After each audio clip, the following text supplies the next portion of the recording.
قرآن کے سارے پیغام سچے، آقا کے سارے غلام سچے، پر سب کے سب پر جہنم واجب ہو چکی ہوگی۔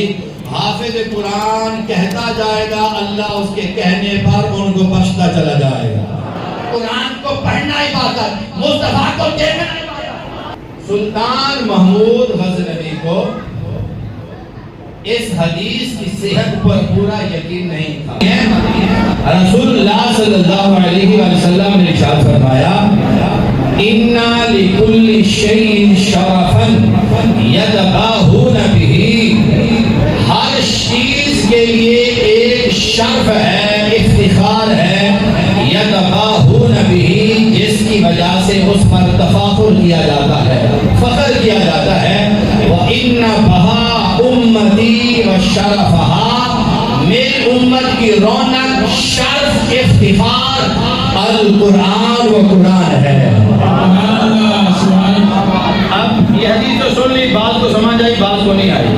اب سنیے، مسئلہ یہ ہے، خلاصہ یہ ہے کہ کسی کے خاندان میں کوئی نہ کوئی ایسا شرف پایا جاتا ہے جس سے وہ پورا خاندان اس شرف کی وجہ سے فخر کرتا ہے کہ جناب یہ جو چیز ہے ہمارے خاندان میں پائی جاتی ہے، تو دوسرا کہتا ہے کہ یہ جو تم ہے تو یہ جو ہے یہ ہم میں پائی جاتی ہے، تو اس پر وہ فخر کرتے ہیں کہ یہ جو شرف ہے یہ ہماری قوم میں ہے۔ وہ کہتا ہے یہ شرف ہماری قوم میں ہے۔ میرے آقا فرماتے ہیں میری امت کی رونق، شرف اور جس پر فخر کرنا چاہیے، فرمایا لوگوں وہ قرآن پاک ہے، جس پہ ہمیں فخر کرنا چاہیے، وہ کیا ہے؟ قرآن پاک ہے۔ میں اپنی بات کو جب قرآن پاک میں ارشاد فرمایا قد جاءکم من اللہ نور و کتاب مبین، تحقیق آیا تمہارے پاس اللہ کی طرف سے نور اور روشن کتاب۔ مفسرین فرماتے ہیں نور سے مراد محمد مصطفیٰ ہے، نور سے مراد محمد مصطفیٰ، اور کتاب مبین سے مراد قرآن پاک ہے۔ اب توجہ کیجئے گا، بات کو ختم کرنے کے قریب ہوں، جلدی جلدی بات کو ختم کرنا ہے، توجہ کیجئے گا۔ اللہ نے، علامہ سے مفتی صاحب توجہ فرمائے گا، اللہ نے لوگوں کی ہدایت کے لیے دو نور بھیجے، ایک نور مصطفیٰ کی صورت میں، ایک نور قرآن کی صورت میں، دو نور بھیجے، ہے یہ بھی رہنما، ہے وہ بھی رہنما، اس میں بھی کمال، اس میں بھی کمال، اس میں بھی جمال، اس میں بھی جمال، اس میں بھی برکتیں، اس میں بھی برکتیں، اس میں بھی رحمتیں، اس میں بھی رحمتیں۔ وہ جنت کے قریب کرنے والا، وہ جنت کو تقسیم کرنے والا، وہ جہنم سے ڈرانے والا، وہ جہنم سے ڈرانے والا، وہ جہنم سے بچانے والا۔ ارے قرآن کی سطر کاری، آقا کی زلفیں کاری، قرآن کی سطر کاری، آقا کی زلفیں کاری، قرآن کی آیات کا شمار باروں میں، آقا کے صحابہ کا شمار ستاروں میں، قرآن کے سارے پیغام سچے، آقا کے سارے غلام سچے۔ توجہ کرنا، وہ کتاب انقلاب، یہ پیغمبر انقلاب، وہ کتاب انقلاب، یہ پیغمبر انقلاب۔ ارے توجہ کرنا، قرآن کو پڑھنا عبادت، مصطفیٰ کو دیکھنا عبادت، قرآن کو پڑھنا عبادت، مصطفیٰ کو دیکھنا عبادت۔ قرآن پڑھنے والا قرآن کا قاری بنتا ہے، مصطفیٰ کو دیکھنے والا صحابی بنتا ہے۔ عزیزان گرامی، بات بھی تو بہت تھی، لیکن اپنے اندر شوق پیدا کیجئے قرآن پاک کا۔ میں اپنی بات کو یہاں پر یہ دیکھیے، حدیث پاک میں آتا ہے اکرم العلماء، علماء کی عزت کرو، فإنہم ورثۃ الانبیاء، کما قال، کیونکہ وہ انبیاء کے وارث ہیں۔ سلطان محمود غزنوی کو اس حدیث کی صحت پر پورا یقین نہیں تھا۔ ایک رات سونے کی شمع اس کو غلام لے کر آگے تھا، یہ پیچھے پیچھے اس کے چل رہا تھا۔ جب گزرا ایک مدرسے سے، تو مدرسے کے ساتھ کچھ دکانیں بھی تھیں۔ دیکھا کہ ایک طالب علم ہے جو سبق کو یاد کر رہا ہے، اور جب اسے کوئی لفظ دیکھنا ہوتا ہے کتاب میں تو دکان پر چراغ جل رہا تھا تو وہ چراغ کی روشنی میں آ جاتا اور کتاب کو وہ دیکھتا سب کو پھر واپس چلا جاتا وہاں پڑھنا شروع کر دیتا یوں آتا چلا جاتا یوں آتا چلا جاتا سلطان کو اس کی حالت پہ ترس آیا اپنے غلام کو کہا کہ ایسا کرو خدمتگار کو کہا یہ سونے کا شمع دان اس طالب علم کو دے دو وہ اس کو دے دیا اسی رات کرم ہوا سرکار کا دیدار ہو گیا سرکار کا دیدار ہو گیا سرکار نے کیا فرمایا اے ناصر الدین سرکدین کے بیٹے تم نے جیسے میرے ایک وارث کی عزت اور قدر کی ہے اللہ تجھے بھی ویسی عزتیں عطا فرمائے اللہ تجھے بھی ویسی عزتیں عطا فرمائے اور جب اٹھے تو قسمت پہ ناز بھی کر رہے تھے اور ان کو اس حدیث کی صحت پر بھی پورا یقین ہو گیا آپ نے علامہ صاحب سے بھی اور بھی علماء سے سنا ہوگا کہ سلطان نور الدین زنگی رحمت اللہ تعالی علیہ رسول اللہ صلی اللہ علیہ وسلم نے خواب میں زیارت کی مختصر بات کہ ادھر آؤ یہاں دو خبیث ہیں یہ شرارتیں کر رہے ہیں تو ان دو خبیثوں کو تم آ کر ان کا کلام کما کرو حضور چاہتے تو وہاں سے بھی ہو جاتا لیکن حضور اپنی امت کے بعض لوگوں کو بعض غلاموں کو شرف بھی عطا کرنا چاہتے ہیں تاکہ وہ شرف حاصل کر کے ایک اللہ تعالیٰ کی بارگاہ میں ان کو مقام دلایا جاتا ہے جب کسی کو کوئی مقام ملتا ہے تو پھر اس سے کوئی کام بھی لیا جاتا ہے تو صاحب ذرا وہ خبیث خباثت کر رہے تھے وہاں پر وہ کوشش تھی ان کی کہ رسول اللہ صلی اللہ علیہ وسلم کے جسم مبارک کو نکال کے لے جائیں میں اپنی بات مختصر کرتے ہوئے وہ گئے ان کا کلا کما کیا وہ پکڑے گئے مار دیے گئے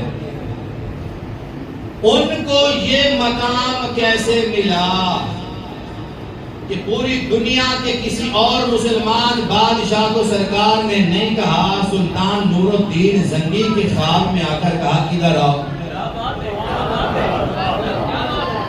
کاش کہ کوئی آپ بھی سن رہے ہوتے توجہ فرما رہے ہوتے دنیا میں اور بھی مسلمان بادشاہ بہت تھے لیکن کسی اور کو یہ شرف نہ ملا صرف نور الدین زنگی کو یہ شرف ملا حضور کی زیارت بھی ہوئی اور فرمایا ادھر آؤ اور ان دو خبیثوں کا کام کر جاؤ ان کو جو ہے ان کا کلا کما کیا جائے تو وہاں گئے ان کو کلا کما ہوا یہ شرف علامہ عبدالشکور صاحب توجہ ہے بابا ایک والے سبحان اللہ کے لیے سکے جارے بولو سارے ہوں میں ہم بھاکی نہ دے چاہوں نے تُسان چاہ چاہتے تھکے بیٹھے تھے پوچھئے آپ کو سبحان اللہ جناب صاحب جناب شکو صاحب جناب جملہ انتظامیہ توجہ کیجئے گا جملہ اہلیان محلہ علماء نے اس بات کو لکھا کہ اس کو یہ شرف جو ملا تھا اس وجہ سے ملا تھا ایک تو وہ دین سے محبت کرتا تھا دین کے علماء سے محبت کرتا تھا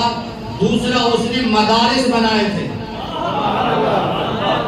اس نے مدارس بنائے تھے دارالحدیث بنائے تھے کہ یہاں پر حضور کی حدیثیں پڑھی جائیں یہاں پر قرآن پڑھا جائے اور پھر اس نے رسول اللہ صلی اللہ علیہ وسلم کے دین کے پیغام کو عام کرنے کے لیے نشر و اشاعت کے لیے کتابیں چھپوا کر علماء سے لکھوا کر اس کو تقسیم کرائی اور دین کا ایک درد رکھنے والا مسلمان تھا اس وجہ سے اسے حضور کی زیارت کا شرف قیامت تک اب اس کا انشاءاللہ نام زندہ رہے گا نور الدین زنگی کو یاد کیا جائے گا تو یہ شرف کس وجہ سے ملا دین اسلام کی خدمت کی وجہ سے دارالحدیث بنانے علماء کی خدمت کرنے اور دین کے طلباء کے ساتھ تعاون اور نشر و اشاعت کے معاملے کو جب اس نے قائم کیا تو سرکار کا اس پہ کرم ہوا عبداللہ بن مبارک یہ بہت بڑے عالم دین بھی تھے اور بہت بڑے تاجر بھی تھے وہ کہتے تھے کہ مجھے تجارت کرنے کی ضرورت نہیں ہے کہ میں تجارت اور کاروبار کروں بہت کچھ ہے لیکن میں اس لیے کاروبار کرتا ہوں کہ تاکہ مجھ سے کاروبار جو کروں اس سے نفع جو حاصل ہوگا میں وہ دین کے علماء پہ خرچ کروں گا حضرت فضیل بن عیاض کو آپ نے کہا تھا اے فضیل بن عیاض تو عالم دین ہے اور میں تمہیں یہ کہتا ہوں کہ تم ایسا کرو کہ دین کے کام میں مصروف رہو، تمہاری زندگی کی دنیا کی جو ضرورتیں ہیں ان سب کو میں پورا کروں گا، تم صرف دین کا کام کرتے رہو۔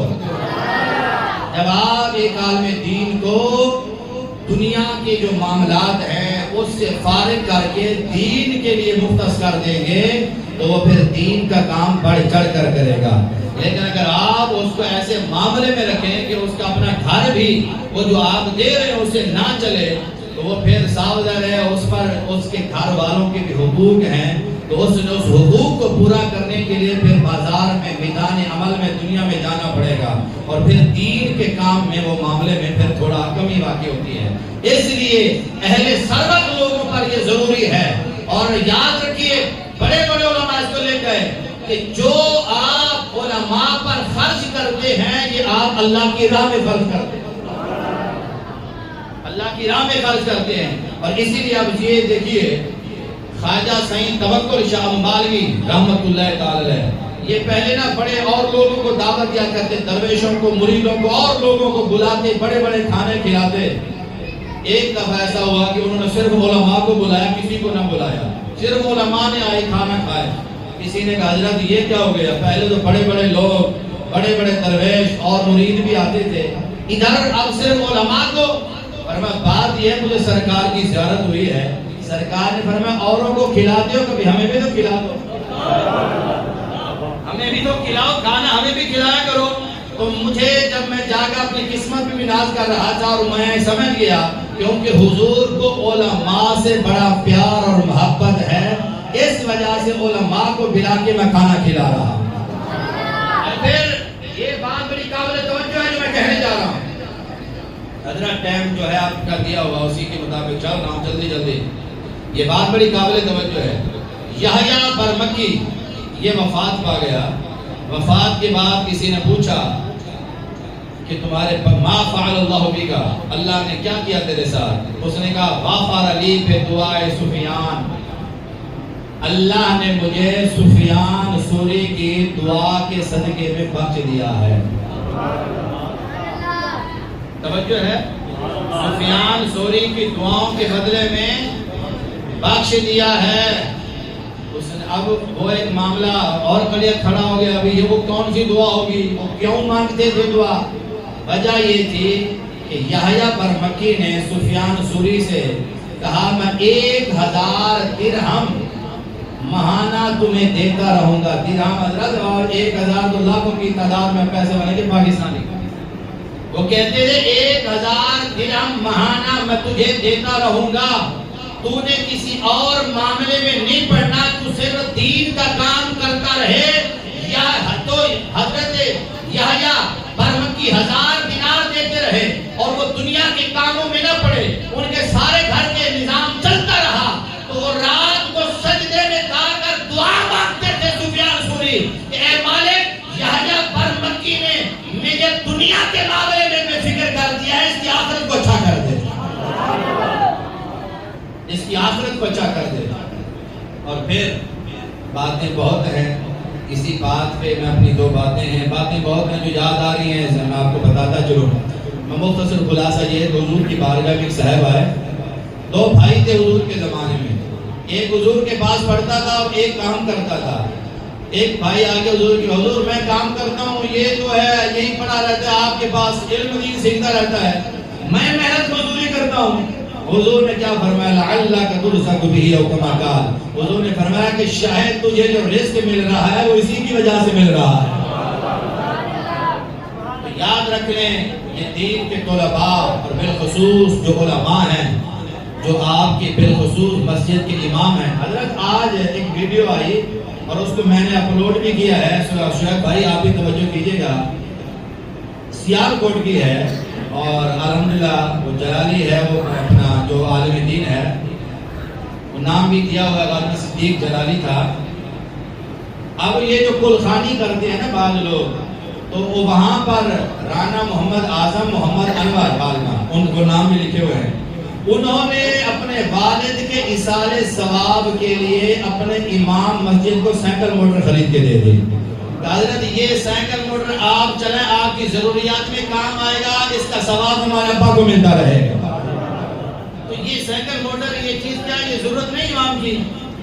اچھا اگلی بات سنیں، آخری بات ہے، پھر باتیں پھر انشاءاللہ ٹائم ملے گا کبھی پھر آپ کو سنائیں گا. آخری بات یہ ہے، امام غزالی اس بات کو لکھتے ہیں کہ کل قیامت کا دن ہوگا، اپنے بچوں کو حافظ قرآن بھی بنائیں اور ساتھ ساتھ عالم دین بھی بنائیں.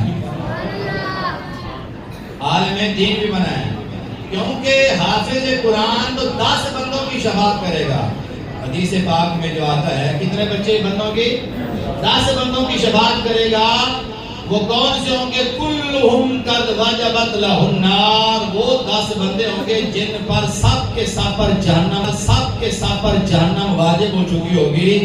حافظ قرآن کہتا جائے گا، اللہ اس کے کہنے پر ان کو بخشتا چلا جائے گا. یہ حافظ قرآن کی عظمت کی شان ہوگی، وہاں اس کو پروٹوکول دیا جائے گا. لیکن عالم دین کو جو پروٹوکول ہوگا وہ یہ ہوگا، پر صراط تجھے کھڑا کر دیا جائے گا، ٹھہر جا، رک جا، جس سے بھی تجھے محبت ہے تو شفاعت کر، تیری شفاعت قبول کی جائے. جڑا امام دے پیچھے پیا ہوئے امام کو دن رات پریشان کیا ہوگا، کوڑا کی خیال ہے پور صراط ایسی کہاں گے حضرت اللہ یا اللہ کو چھوڑ ہونا سے اس نے کہا کہ ہون 10 سونے ہو. علماء تو پھر یہی کہیں گے نا. اب یہ بات بڑی قابل توجہ ہے. یُقْتَى بِعَالِمٍ یوم القیامت من علماء امت محمد صلی اللہ علیہ وسلم. امام غزالی کہتے ہیں قیامت کے دن حضور کی امت کے علماء میں سے ایک عالم کو اللہ کی بارگاہ میں لایا جائے گا. اللہ جبریل سے فرمائے گا، اے جبریل اس کا ہاتھ پکڑ اور اس کو اس کے نبی محمد عربی کے پاس لے جا. توجہ ہے، اونچی آواز میں کہہ دو سبحان اللہ. حضرت جبریل ہاتھ پکڑیں گے، حضور کے پاس لے جائیں گے اور حضور اس وقت حوض کوثر پر اپنے امتیوں کو برتن میں پانی بھر بھر کے پلا رہے ہوں گے. اس کے آنے پر حضور اس کو پروٹوکول سے نوازیں گے اور پھر اگلا پروٹوکول یہ دیا جائے گا اس کو کہ حضور اپنے ہاتھ سے اس کو پانی پلائیں گے. اب یہاں پر لوگ یہ منظر دیکھیں گے کہ حضور ہمیں تو پانی جو ہے وہ اپنا برتن سے پلا رہے ہیں اور حضور اس کو ہاتھوں سے پلا رہے ہیں. عرض کریں گے یا رسول اللہ تسقینا بالآنیہ وتسقی العالم بکفیک. حضور آپ ہمیں تو برتن سے پانی پلا رہے ہیں اور اس کو آپ اپنے ہاتھوں سے پانی پلا رہے ہیں. حضور فرمائیں گے نعم، ہاں. کیوں؟ اب سنیے وجہ. حضور جو فرمائیں گے جس کا خلاصہ بتا رہا ہوں، حضور نے فرمایا بات یہ ہے لِأَنَّ النَّاسَ كَانُوا مُشْتَغِلِينَ فِي الدُّنْيَا بِالتِّجَارَاتِ والعالمون مشتغلون فی العلم او کما قال. میرے آقا فرماتے ہیں، فرمایا لوگ دنیا میں کاروبار کر کے اپنا پیسہ بڑھاتے رہے، یہ میرا علم پڑھ کے علم کو پھیلاتا رہا ہے. تو یہ خلاصہ آپ کو بتایا ہے. تو یہ علم پڑھانے والوں اپنی قسمت پہ ناز کرو. دنیا کی یہ وقتی پریشانیاں ہیں یہ بھی دور ہو جائیں گی. یاد رکھو علماء کی قدر کرو، ان کی عزت کرو، حسب توفیق جتنا ہو ایسا کام کیجئے. یاد رکھیے اگر آپ اپنے بچے کو عالم نہیں بنا سکتے، جو عالم بن گیا ہے اسے اپنا بچہ سمجھ کر اس کو پروٹوکول دو تاکہ وہ دین کا کام کرے، وہ تمہارے لیے صدقہ جاریہ بن جائے گا. وآخر دعوانا ان الحمدللہ.